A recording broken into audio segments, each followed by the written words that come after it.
Morning Show. Welcome back to the Sugar City Morning Show. It's exactly 4 minutes before 8 o'clock again. We're here with Trisha Jones, and good morning, Good Trisha. morning. Um, we were talking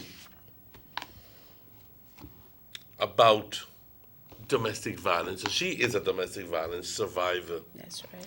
Um, the reason you wrote the book, like you mentioned, was because you want to share your story. But what part of the main reason I wrote the book was because I was doing it for therapy. It wasn't actually a book to be published. It was for me. Because, like, again, I couldn't go seek help. I was so embarrassed. I didn't want to go seek help. So I did the book. I sat in front of my computer one day because I was going through these, I would call it post-traumatic stress. It's like somebody would scream or somebody would say something and I would get nervous and it was just killing me inside. And you thought that the actual act of sitting in front of a computer and being able to think about your life and meditate upon your life was going to help you. Was going to help me. I sat there. See, the computer will not judge me. I could sit And there. it can't beat your knee. Right. And I sat there and I just start typing. It's like I'm pouring all this pain into this computer. And I did not I refer to myself as a third person. And that's I instead of Trisha, I would refer to myself as Tracy. Okay. So I would refer to myself as a third person. So I would sit there and I would just type. And before I knew it, I had over 300 pages, as you could tell. And, when my children and my mom knew that I had written this book, and they read it, and they were like, you need to publish this book. This can help other people. And first I hesitated, and as if you read the book, it happened to me 21 years ago. My son turned 21, and he was only 2 weeks old at the time when this happened to me. And so it was helping me to cope with what had happened to me. So if you're scared of going to someone, find something that can assist you in getting this feeling out, because holding it inside is not gonna work. Did you go to any therapy? Later on, I did seek help later on, but like I said, the book was more therapy because I didn't tell this person everything about me or what happened. What would you say to those people who now, after having been through all that you went through, to see a situation where the violence still pervades within the relationship, and the woman, or it could be the man, but the woman, I think it's 95%. is not even beginning to talk about it because that gives her some stability. In other words, the act of not saying anything stabilizes her relationship. Because if she dares open her mouth, that's when the problems would begin. Well, all I gotta tell my fellow sisters out there is that if you have children, think about them. In a lot of domestic violence situation, after I've spoken to many women after I wrote this book and we did the launch in Los Angeles, and a lot of their comment was, I stayed because of the kids. You know what a lot of these kids responded to? Why did you stay? It affected the kids more than you think. Because they also grow up thinking it's okay for their husband to beat on them. Or these men or young boys think, oh, it's okay, my dad beat my mom, so this is a way of living. No, you need to break that mold. That mold needs to be broken now. Don't sit there and have your kids go through this. It's like I raised my kids. Ever since I went through this, would you like me to go through this again? And their response is no. I said, don't you ever, you could ask any one of my boys. I have 3 sons. Don't you ever put your hands on a woman. If it comes to that point, Walk away. You guys don't need to be together. And so far, thank God, I have to say my kids they respect women. They respect women. They open the car door, they do all of that. But one of the things they always know, my mom is so strict on, you never put your hand on a woman. Never, because you wouldn't want them to put their hands on me again, right? So that's how I raise my sons. That's how you raise. Now, one of the things that I'm still I'd like for you to share, because you said you never did expect anything from him, the kind of violent behavior. Correct. What are some of the warning signs of an abuser that at this point you like to share with some people, so that you go like, oh my God, he has this behavior characteristic, something that is going to make people realize that there's a possibility of having an abuser within their midst. What are some of the telltale signs? Well, one of them, I have them in my book also. When you get it, it all explains it right here too in my book. One of them pushes for a quick involvement, right? What does that mean? That means basically when someone is forcing, in my situation, it's forcing like, himself upon you. like, I want you to be my girlfriend. Let's get married tomorrow. Let's, like, that's... Tomorrow is a little bit too late. Let's do it this evening. That's right. It's like they're forcing you to have a relationship with them quickly. That's control. It's like, okay, it says, comes on strong, claiming, I've never felt love like this by anyone. An abuser pressures the new partner for an exclusive commitment almost immediately.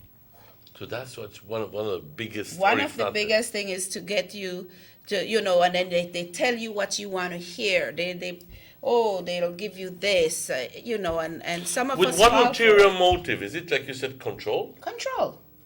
That's a form of control.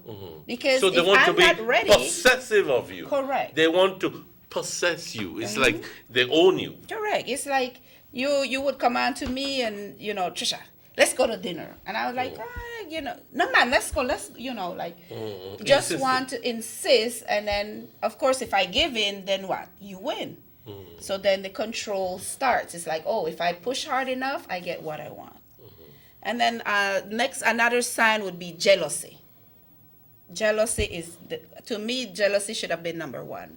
But jealousy is top. Everywhere you turn around, it's the top reasons to why domestic violence start. And exclusively possessive calls constantly. Where you going? Where you there? If you take too long, what time did you come home? Exactly. That's jealousy. It prevents you from going to work because you might meet someone. Checks the mileage on your vehicle. Say how far you're gone. Check the time, how long you're out there, who you talk to, the form of jealousy. It's crazy. I'm seeing from just the beginning, first two, I'm seeing a complete lack of confidence. Correct. And a lot of these men that are jealous like that, they do have self-esteem problems. It's because, I do this because I don't want to lose you. That's what you hear. I don't want to lose you.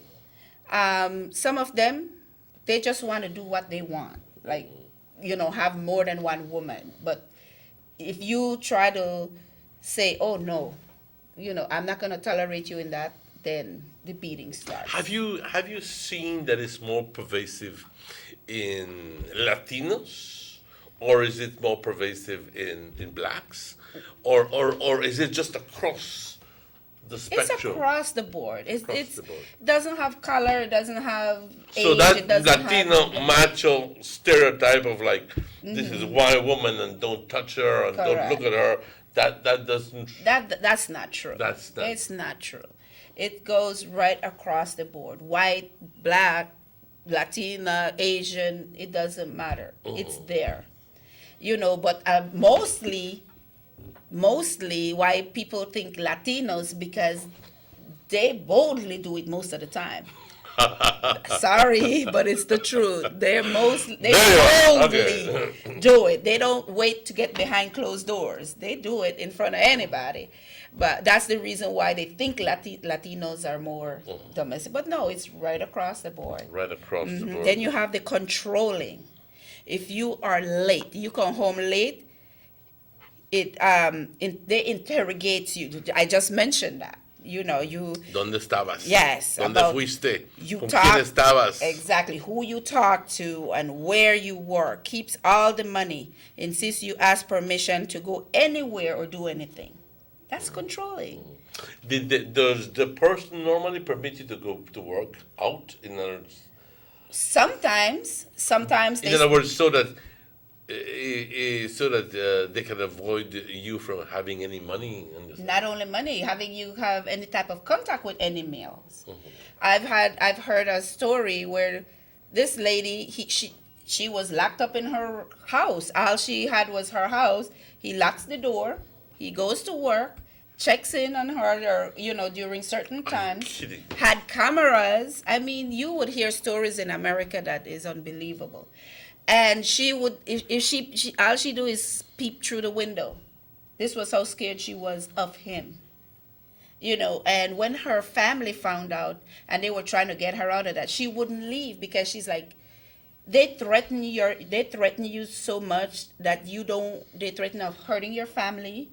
They threaten, it's like, okay, if you leave me, I'm going to kill your mom, or I'm going to hurt your brother, or I'm going to do this. Oh my God. It gets to that point. And that was part of my situation where he threatened to cut my mom's brakes because he's a mechanic. So I'm like, I don't want my mom to get hurt. So what I do? I back off. Exactly. I do what he That wants. was the question a while ago. Why would Yeah. some women keep quiet just to maintain the peace and the stability at home? And a lot of time it's not because of them, it's because we think we're protecting our family. Because sometimes the abuser, after you get numb to it, they can't threaten you no more. So what? You're like, okay, kill me, beat me, whatever. Okay. But then guess what? That no longer works. Now they find another avenue. What's the other avenue? My mom, my brother, my sister, my kids. Your loved ones. That's it. So you got to think, and sometimes, I'm not going to lie to you. I'm not saying all of them are, because some of them just don't have a heart. But, a lot of these men, they're only pura boca, mouth. They would never stand up to another man like that. And sometimes when you stand up, you would be surprised. They would be like, they would back down. If you seek help, these men are cowards. So, in other words, what you're telling me is that if you had perhaps one day a couple visiting with you, and you would broach the topic of the violence that exists, would he become defensive? He wouldn't It open. depends if he is a Yeah, in the case of your partner before. Oh. And they go like, he beats me and stuff like that. And what if the other person would go like, man, you do that? For sure, you shouldn't do that. What would his attitude be? Well, I've never had that You never had that situation situation. where he was confronted. But usually, what I've seen is that if someone is abusing another person, like let's use you as an example, you're abusing your wife, and a conversation comes up about it, that person has nothing to say. Nothing to say. Absolutely nothing to say. He's obviously must be shamed. Yeah, yes. This, like I said, 90% of these things happen behind closed doors. They don't. Hispanic men, if they're drunk, they don't care. That's why they talk about the Hispanics. But I'm not bashing them, But I'm saying it make it look like they're the only ones, or most men that would do this. But no, it's all men, all color, all race, But they would be more quiet. You would see a conversation going on, and this person, nothing. Boca cerradita. Nothing. because he knows what he's doing, and especially if these women, because we had a group of women that would be bashing these men that abuse women, and they would not say anything. Why? Because they know. Explain to me isolation. The isolation part of what I just explained is that no friends, no family, you and him. That's it. No, before you know it, you've been isolated from all your loved ones, and this is a reason why I stressed out So to you to live people. like in a cocoon. In Yes. other words, like not a cocoon because you're not protected, but you live. It's you and him, and that's it. That's right, and a lot of time, you know, you don't realize when you lost all your friends and loved ones because you're so protecting them. They don't know that you're protecting them. A lot of time they'll be, oh, you're so stupid. You know, you stay with that man. You deserve what you get. Don't do that. Generally, does the person who inflicts the abuse, the physical abuse, is it normally the same person who inflicts oral abuse? Oral, physical, sexual abuse. Because if you don't want to have you don't want to have sexual intercourse with this person after he's just beaten you, and he forced himself on you, what is that called? Rape. So you while you're with this abuser, and these women out there that is going through abuse know what I'm talking about. It's like, how could you make love to a man that just had beaten you? You're bloody, your lip is swollen, your eye is black, and he wants to make love to you. Oh, I'm so sorry. How do you feel? You don't want that man to touch you, but what, you're gonna have to give in. So basically, he's raping you. It's rape. Because you're not really consenting to it because you want to make love to this person. You're consenting because you're scared. What do you think? Am I right? Yes, I'm just baffled. I'm just baffled at the moment because it seems to me, and I'm going to be straight up, that the common thought out there is if the woman is giving you trouble, beat her if anything, and then make love to her, and then after that everything's going to be fine. That's what they think. And that's what they think. That's exactly what they think. It's like, oh, okay. And then what? They bring you flowers, or they bring you a little gift. I'm sorry, it's not going to happen again. As I mentioned, the first one is always the hardest. The first time to put their hands on you is always the hardest. After they do that, it's easy sailing after that. We must take a break at this moment. I love this conversation. It's 8:15. Let's take a break, and we'll be right back with Trisha Jones Logan, a fantastic book she's written, Love and Rage. Get it as soon as you can. We'll be right back.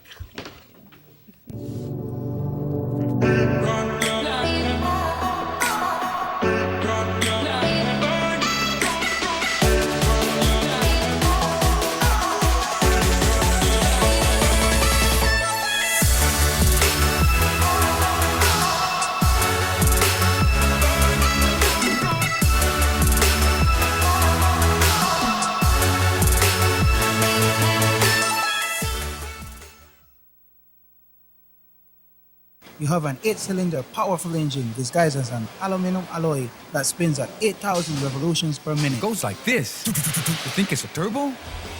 No, with a cleaning of injectors and a change of oil, you will run more efficient, my friend. For those who understand the engine like it talks to you, we speak machine. Rush France, making the world function. Authorized agent, German Vega & Sons. Telephone number 322-3625. Email germanvega@btl.net. Yes, come in. Why, Sean? Joe, Long time no see. How is everything? everything is good, man. What's the latest with you? Man, everything is good. Business is flowing. I can't complain. As a matter of fact, I'm working on a new project. Thank God you're here. Let me show you the plans. All right? These are the plans for my 5-bedroom, fully furnished apartment complex. When I tell you fully furnished, AC, hot and cold, Wi-Fi, you name it, I have it. right? And I want to market this on Airbnb. All sounds nice, but have you started your paperwork already? Which paperwork? Joe, don't tell me you don't know. For you to market or rent any type of rooms, you have to register with the BTB, bro. It's in the law book. Wow, really, Sean? I never knew that. You know what? I finished all of my work for today. Make we go to BTB one time, go deal with this paperwork, and then after that, go take on Lee 1 2. All right, cause I thirsty, but make we go to BTB first. Make we go.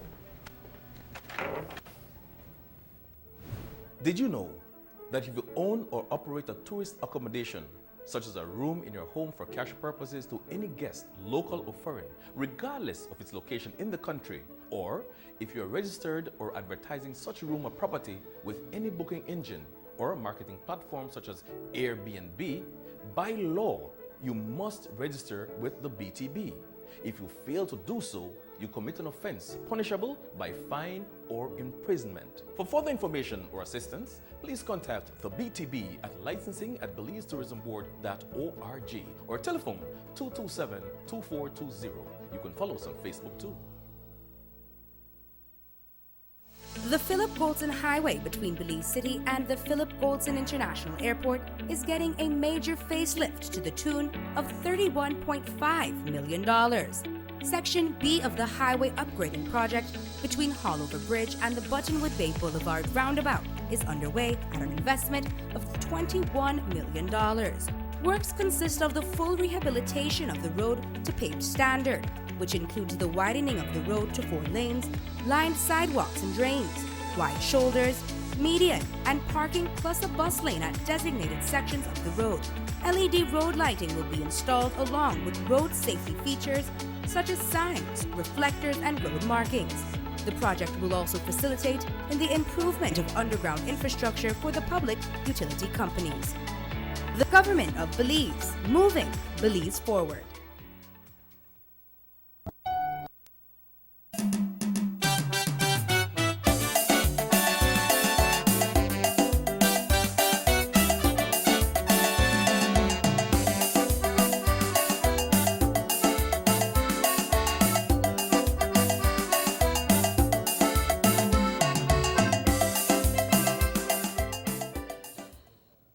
Welcome back to the Sugar City Morning Show. It's exactly 18 minutes before 8 o'clock. And again, I'd like to say good morning and welcome to Miss Trisha Jones-Logan. Thank you. Miss Trisha Jones-Logan is a domestic abuse survivor. And she has written a book. And the name of the book is Love and Rage. Where can we get the book? Currently, you can get it through me. You could contact me on my Facebook or my. You could contact also Mindy Pratt from Haven House. We're working on getting it on Amazon at the moment, so it's going to be also available on Amazon.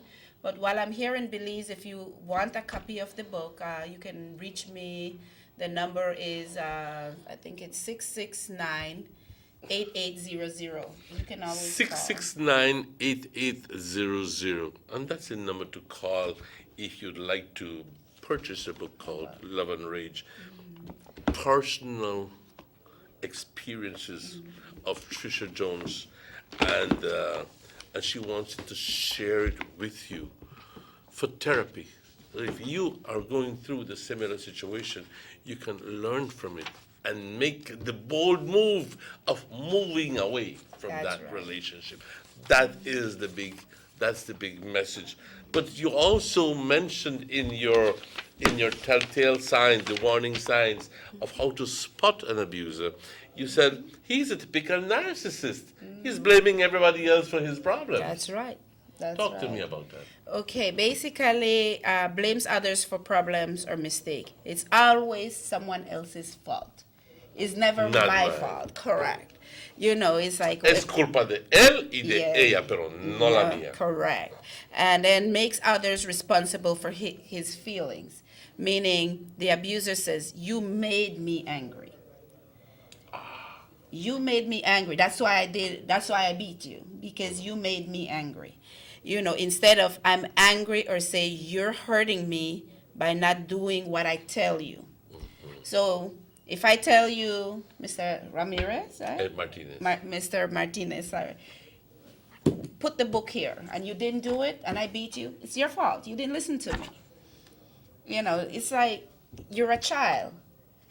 It's like they want it again. What does it go Again, back I see to? no respect. Control. Control. I set this here, you moved it, okay. Why did you move it? So it's always come back to a sense of And it seems to control. me that the following one, you said hypersensitivity. Correct. He seems to be too sensitive and Easily insulted. too easily insulted, and quickly takes a gripe. That's right. Easily insulted, you know, claiming they hurt my feelings. You know, oh, your shirt not look nice. Feelings hurt. Guess who we take it out of? The partner. You know, and then when he or she is really mad, rants about the injustice of things that are just a part of life. Like things where we would take as normal, he would not. It's like, again, super sensitive about everything that either you say or do. Everything is insulting to that person. Then you have, That seems to be ironic, because what if he was confronted with the fact that he's an abuser? What would he say about himself? exactly. That's a good question. I would love to talk to someone about that is an abuser, you know, because that's something I never thought about. What would he actually say? Would he admit to it? I've never asked that person. I've never asked that question. But it's a good question to ask. Yeah. You know, then cruelty to animals or children. Again, he would be blaming others for the problems. So he would just pass it on as, it's not me. It's, you know, they say that I'm an abuser. No, she looks for it. Yes. There you go. You have the You have answer. to get into the mind of an abuser. That's abuser. right. And then it says, you know, the cruelty to animals or children, kills or punishes animals brutally, meaning they might have had a childhood where you see they're like torturing animals. This, like I said, it stems again from the home, the childhood. It's like they're angry, but who do they take it out of when they're a child?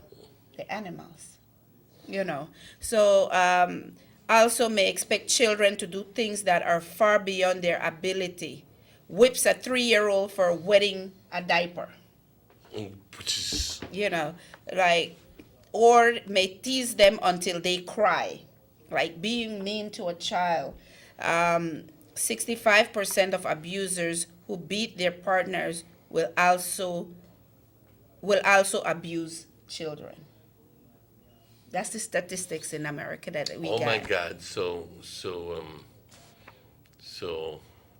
we have to watch out for these people. Correct. Because they might not only abuse you, but they might also abuse your child. And you may not know. It could be, if there's their stepchild, you don't even know if it's sexually abusing their stepdaughters. You got to really, really think, why am I with this man? Especially if you have children that are not theirs, they will abuse that child. So you're thinking, oh, I don't want to leave because I don't have money. Look, I'm going to tell you a little bit about myself. Apart from writing a book, I worked 3 jobs in America to maintain myself and my children. I did not depend on a man to take care of me. People might say, oh, America is different than Belize. No, it's not. You can get a trade. I've seen people, these women, I'm proud of these women out there standing on there selling food, their tacos, their whatever. There's forms. If you really want to succeed or you really want to be an independent woman, you can do it. Women are strong. They're so strong, and I'm proud of women that go out there and fend for themselves and their kids. I'm married right now to a good man, thank God, Trevor Logan, and even though I'm married to him, I work for my own money. I worked. There's nothing wrong with right now, I have a restaurant that I just opened up. I named it Christina's, dedicated to my mom who passed away 2 years ago. And I work for that. I had my own business. I do legal, I got my immigration certificate where I do immigration law. I put myself through culinary school, which is a chef school. I'm also a chef. So if you read, if you're a domestic violence victim, don't get out there and fend for yourself. You don't need a man to take care of you. You can do it, especially if you have kids. You're mostly damaging that child's life because they grow up. I heard like one of my friends is like, "Mom, why didn't you leave?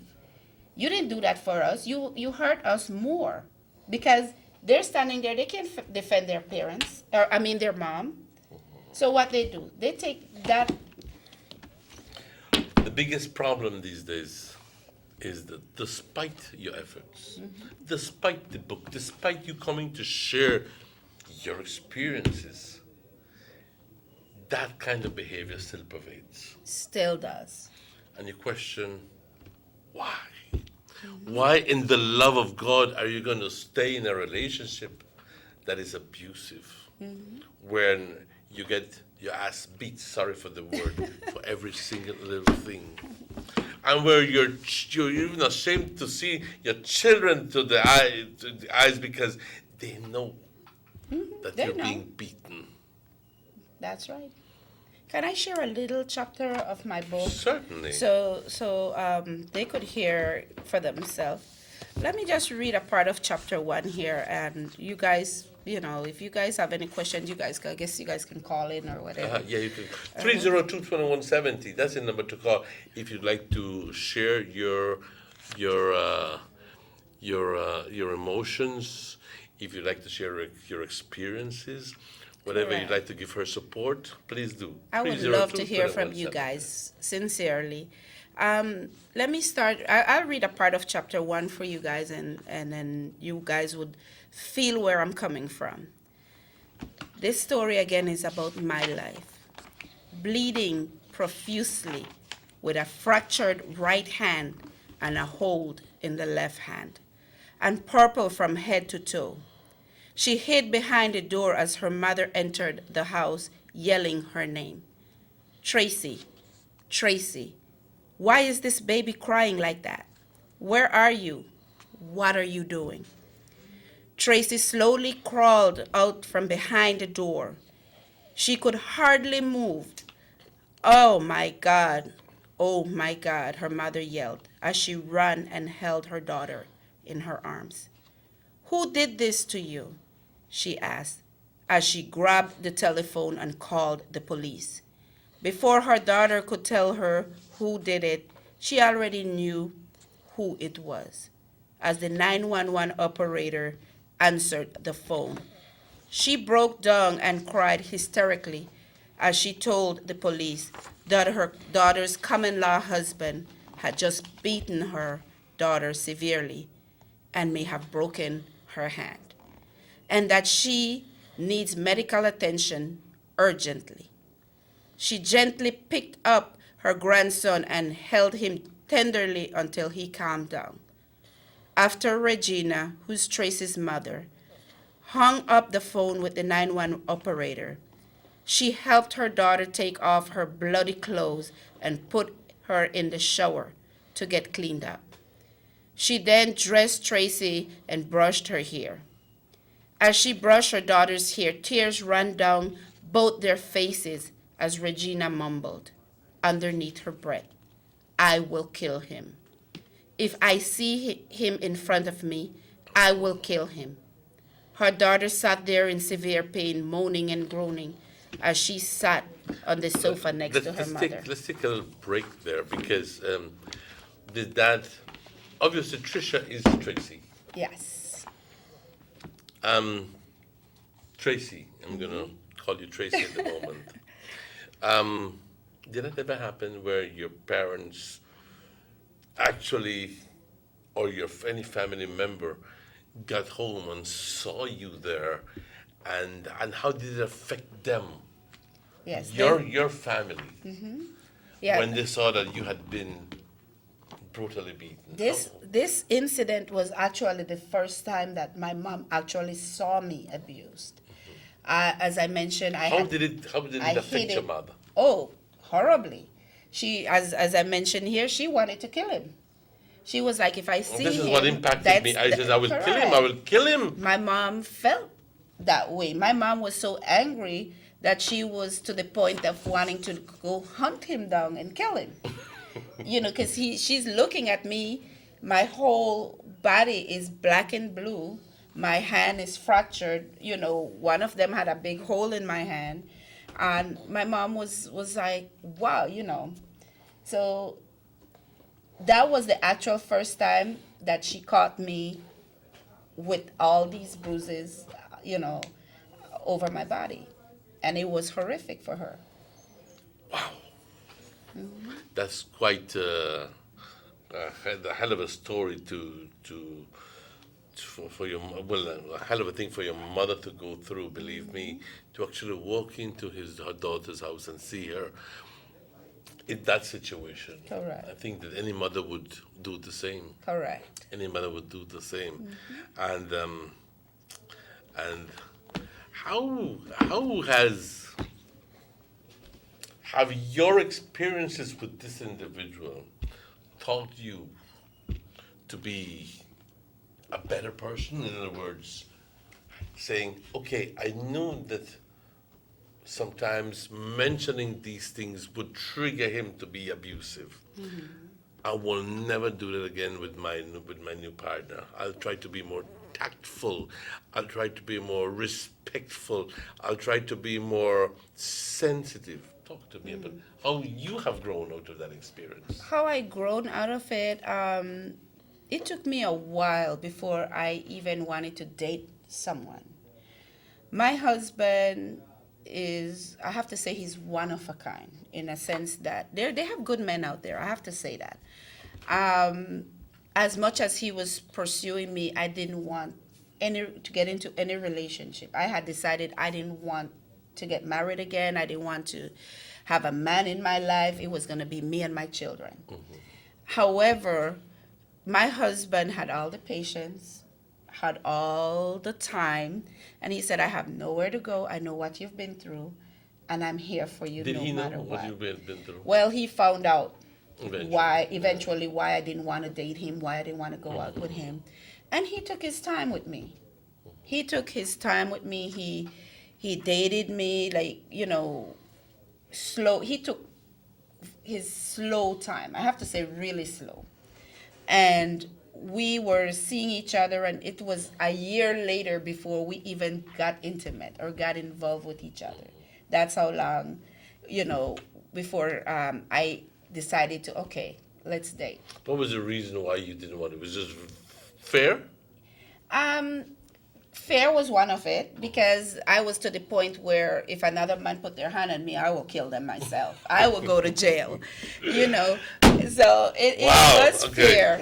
But guess what? A lot of time, now my husband, I have to say this. My husband endured a lot of verbal abuse, I guess, from me. Because if he would raise his voice, my husband, first of all, talks loud. Not, you would think they're arguing, but he's just a loud talker. And I would be like, okay, calm down, bring your voice down or do this. And he's like, that's the way I talk. But I get very defensive. I didn't have, I finally am Trisha. Well, people here in Orange Walk, who know me, I grew up here in Orange Walk. Trisha Jones, everybody here know me. I got married and I'm Logan now. But, I would have to let him know, don't do that. I was a fun person.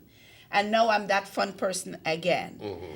Before, I was very, in a cocoon, withdrawn. I didn't want to party, or I didn't want no one to talk to me or touch me or things like that. Now I'm back alive again. You meet someone that you years ago and they were this lively person, and then years later you meet them and they were like so quiet and they would say you are as bitter as the secrets that you keep. Correct. That's right. And that's when you know someone is going through something. But you know what I keep telling people? Don't turn away from that person. Let's let them know, I'm here if you ever need me. That's exactly right. Ladies and gentlemen, it's 24 minutes before 9. Let's take a break at this moment, and we'll be right back with the final segment of Love and Rage with Trisha Jones. Lovely conversation we're having here. Please call us if you'd like to share with us, 302-2170. But at this moment, let's take a break, and we'll be right back. Thank you. Good. We're doing good. Yes, the book is World-class intense, spaces for believe me. Belizean athletes to thrive and fans to enjoy. It's an intense book. Our new basketball and multi-purpose arenas have proven their worth, attracting regional and international sporting events and hosting expos, conferences, and proud graduates. Your government moving Belize forward. Girl, that about time you reach my house. Girl, you know how things go. I busy with everything. But how you? Since my son got married the girl far down the road, I left here with this whole addition to this house. And I don't know where I'm going to do with it. But I think I want to rent it out for tourists stay. Girl, that what you to do? You to sit down park gold mine. If you want to use it for Airbnb, first thing you have to do, the register with BTB. So call me 227-2420 and ask them how to register. After that, everybody had to call you for rent your place. But that what you to do? Girl, then you tell me if I call BTB?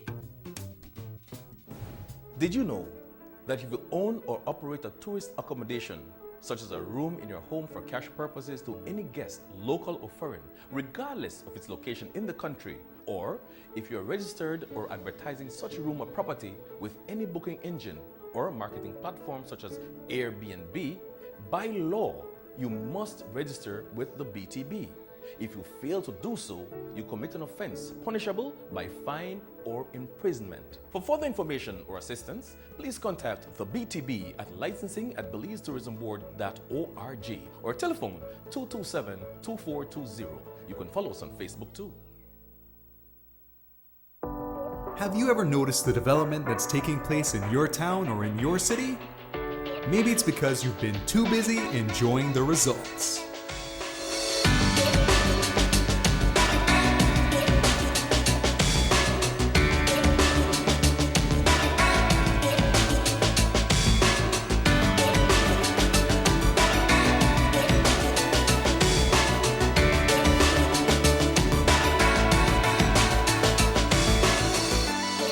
More for Belizeans, more for Belize, the government of Belize, moving Belize forward. The sunny days are here, and whether it's for a picnic or in your kitchen, you need the meat. Gillette's Meat Shop proudly offers a variety of juicy cuts such as processed meats, ham, bacon, salami, longanisa, and sugar cure ham, just to mention a few. Enjoy our meats in beef, pork, and mutton. So for that healthy cut your family enjoys, visit us at number 18 San Antonio Road in Orange Walk from Monday to Friday, 7 a.m. to 12 p.m. and 1:30 p.m. to 6 p.m. Saturdays, 7 a.m. to 12:30 and 3 to 5 p.m. Sundays, 8 a.m. to 11:30 a.m. Place your orders at 322-3486 or 322-2175 or even 610-4061. Send us an email at derekgillett31@gmail.com. Gillette's Meat Shop, fresh and processed meats. Ay, qué rico. Take a journey with us to endless possibilities. Our future as a country is now. DigiNet Boost is countrywide. taking Belize into the future. A nationwide technological evolution. As the most advanced fiber connection, Diginet Boost is a step forward into a modern world. Belize is powered by Diginet. Diginet Boost, now available countrywide.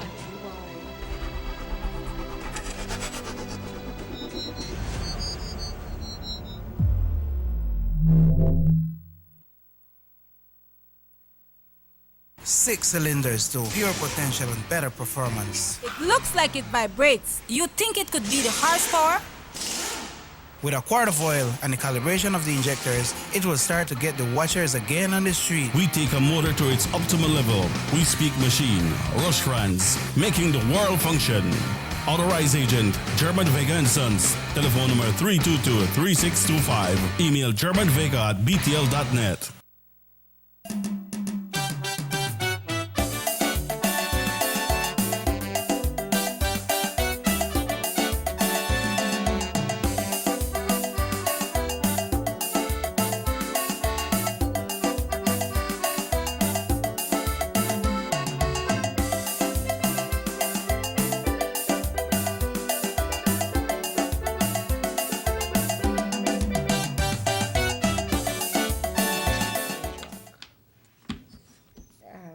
Launching here.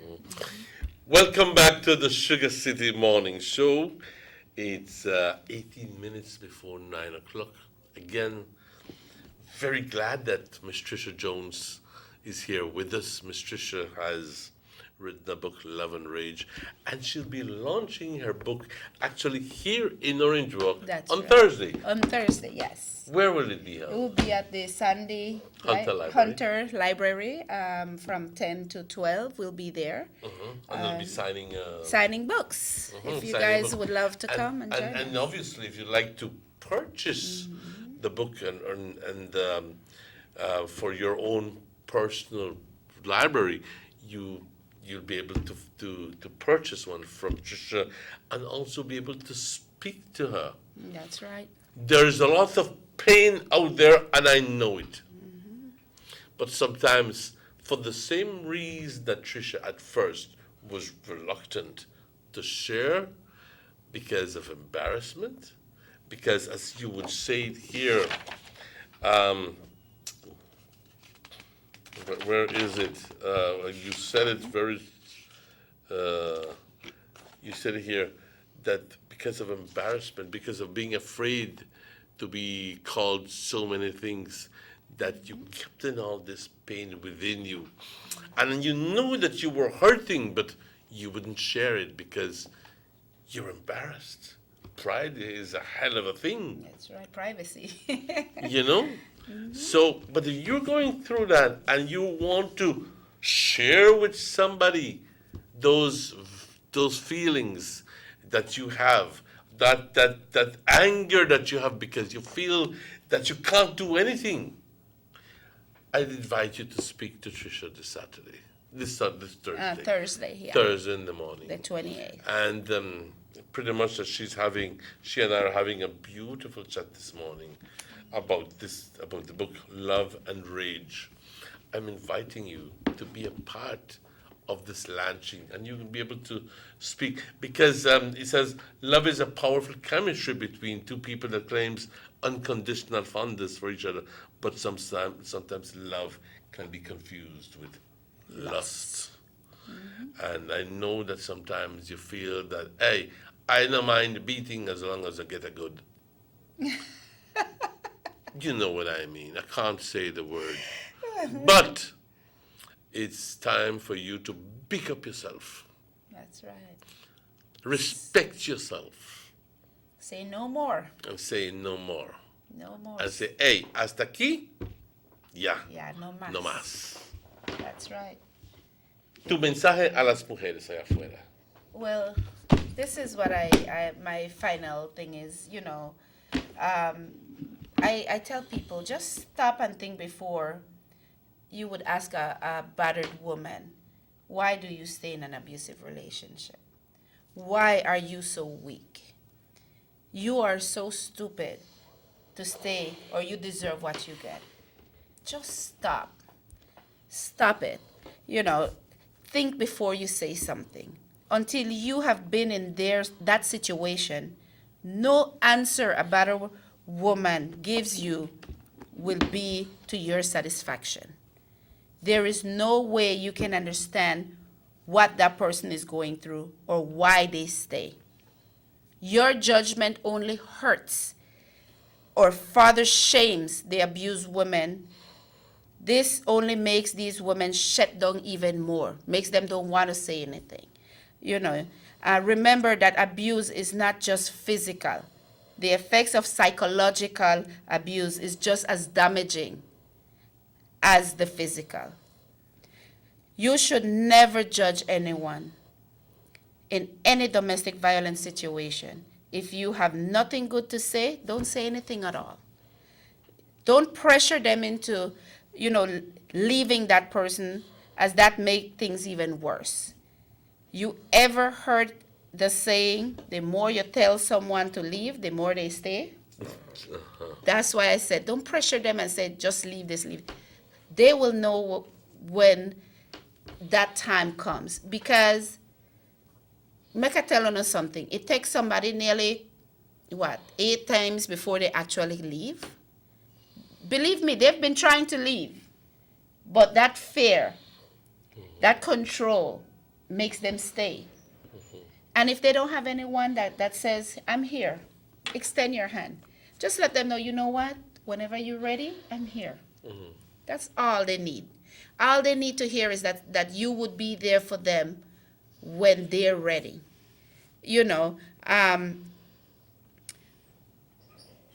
I always end by using this quotation in anything that I do, and it's also in my book.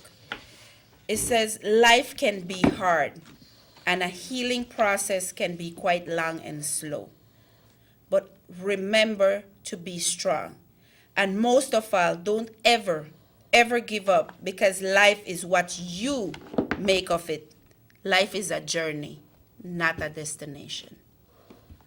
I want to, at this moment, thank you, congratulate you, and thank you, and wish you all the best in your launching this Thursday. Este jueves, el lanzamiento del libro Love and Rage, para aquellas personas que no entendieron en inglés, un libro acerca de...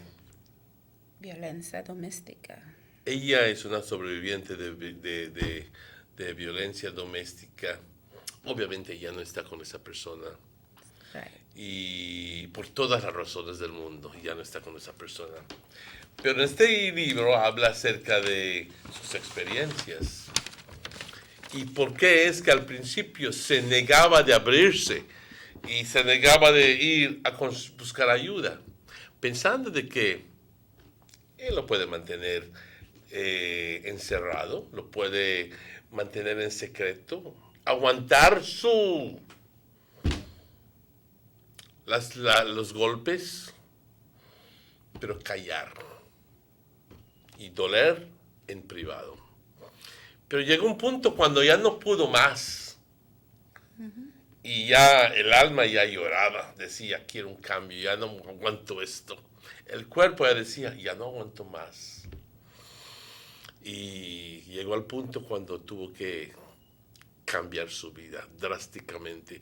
Como dice, si quieres algo que nunca has tenido en tu vida, tienes que hacer algo que nunca has hecho en tu vida. Y eso es creer en ti. Quererte sí mismo. Quererte tú mismo. Y decir, hasta aquí y ya no más. Correcto. Porque de aquí adelante es una vida nueva para mí.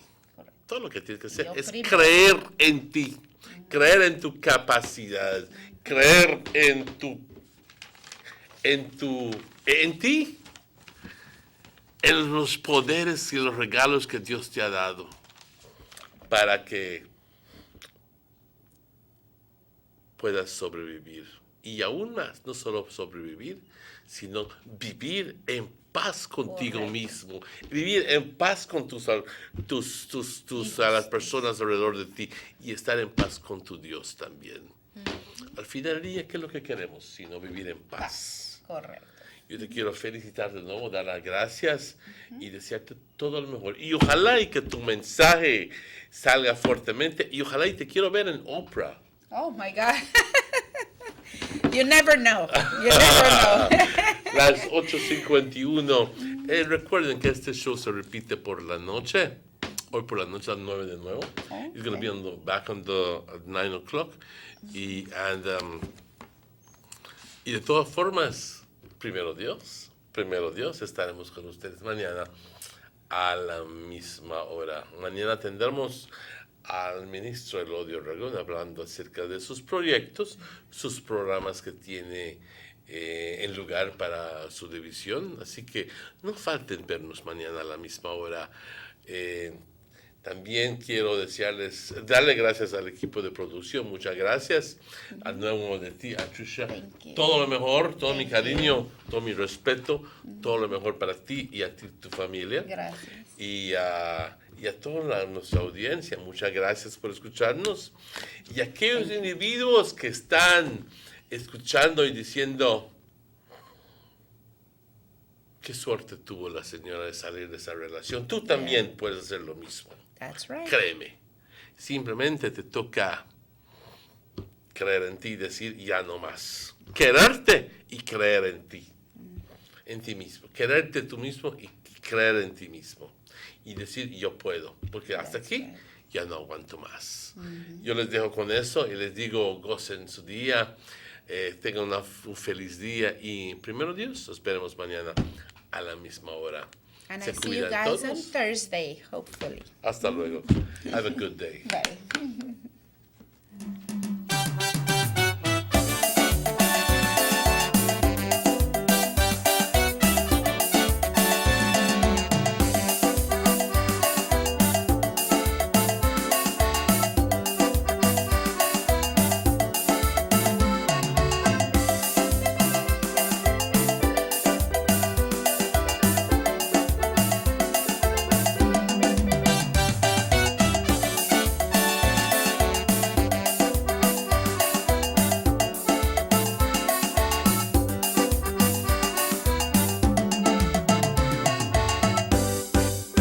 Sugar City Morning Show.